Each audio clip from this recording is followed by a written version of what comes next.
It will be waking in Kwamon. Peter Obi should go and apologize to Rev Father Ejike Mbaka because now God honors sacrifices. That na Peter Obi, all like a Kwanya English from now till tomorrow, that na Tinubu will keep winning election because Tinubu believe in sacrifices. These are the words of a pastor. Man, before I ended that video, pastor I quote that him. And when him choy go many people will not understand it, but I pray that the time you are out at the Oku, that it will never be too late for you. One of the biggest deception that we accepted in this country, even now nearby, it is not religion. One of the biggest thing I accept in Nigeria and in Igbo land about religion. One of the biggest thing I may accept Bonni. Ask me why. Genti. Abia wesisiye religion, wesisiye Christianity. Uno see no one about the problem of Nigeria in our educational system. Mana since we polia itiligi omena ani bodia. Itiligi African tradition eba imoronke itiligi. They ended up finding a way to impute Sharia law in our community, in our states. They ended up making sure that now no one open a 3 square meal a day. No you fully when a 3 square meal a day is a problem for you and your health. That is when the mother now money. If you want to do yourself a favor as a mother, cut down what you eat and watch your health better. Because they believe that an average person will become more than 75 years. Can he reduce weight to 72? Then when they buy a once a day, twice a day, and below 90, 100.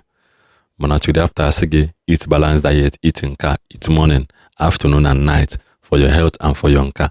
Managwaziano, where is the place as a go the health benefit or the mana those people mana too much of food is a problem to your own body as well and to your brain. Even Bible recommended that in fasting. Fasting is not only good for spirituality, it is also good for your body and your mental being. Then in this video here, Pastor Gwam, Peter Obi, Nigeria. If Peter Obi Peter Obi should be making noise. If Tinubu control with his spirituality, he will keep on being the president of Nigeria. Unweti will question a deeper braja. Because spirituality must be respected. And that's why I tell you before, I say, God honors sacrifice. Devils obeys sacrifice. if Peter be making they speak English, they go from one television to another. If Tinubu keep on practicing spirituality, he will keep on being the president of Nigeria. Because spiritual people will always rule. That's why Mbaka opened Peter Obi's eyes. Peter Obi was seeing it as a no magic. He said, this thing you are looking for, you know how you will get it to. And I told somebody, Peter Obi need to go to adoration ground again to please the God in that place. And people say, you people will still see. Is it not 2027? By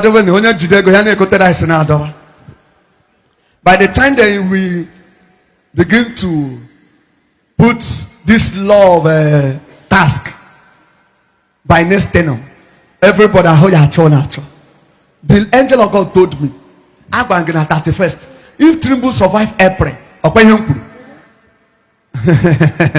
it's the only grace of God. The only thing that can change Nigerian leadership is Tinubu sleep without waking up. That's the only thing. Nobody should deceive you. It's the only thing that can change president of 2027. I'm telling you the truth. I'm not lying. It's what the angel of God revealed to me. You see, if this man continue to do sacrifice and still be strong, nobody will take it. You people should plan for 2031. We talk to you. I told you people even before. See, Tinubu is a spiritual man. We ain't in a church. You ain't in a Muslim. Am I talking to you? The wife will be a pastor and be going to all the big pastor in Nigeria. Him as a Muslim will be going to all the big affair. And now as a Yoruba man, they know the go church, they know the go Catholic, they know the go Thank you. The Bible no forgot that video. Now Pastor Kulokwa. I forgot that video. Now Pastor Kulokwa. Yes. I will say it again and I will say it again. Every church urban today, that pastor endorsed that this rascality government not on board now.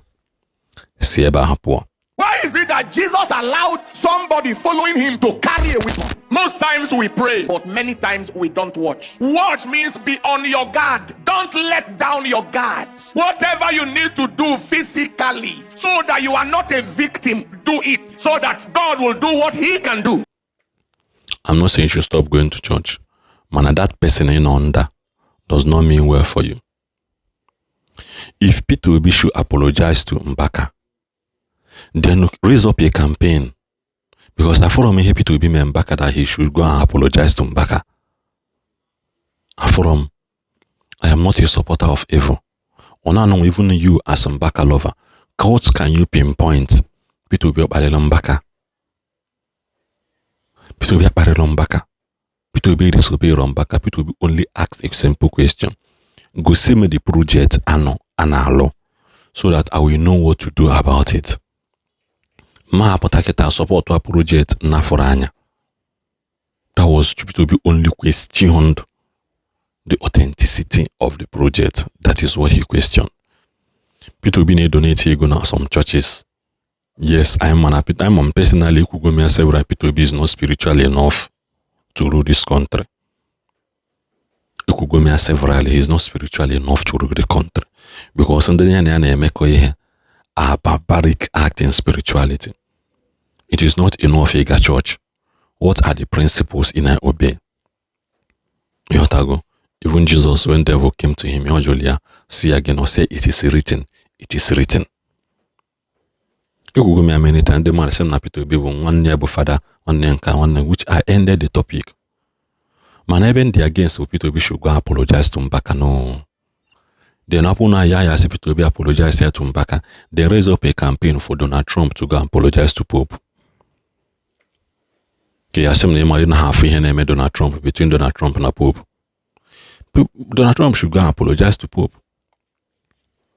Pope mepelo on ya na politics that he will get a political response to anybody.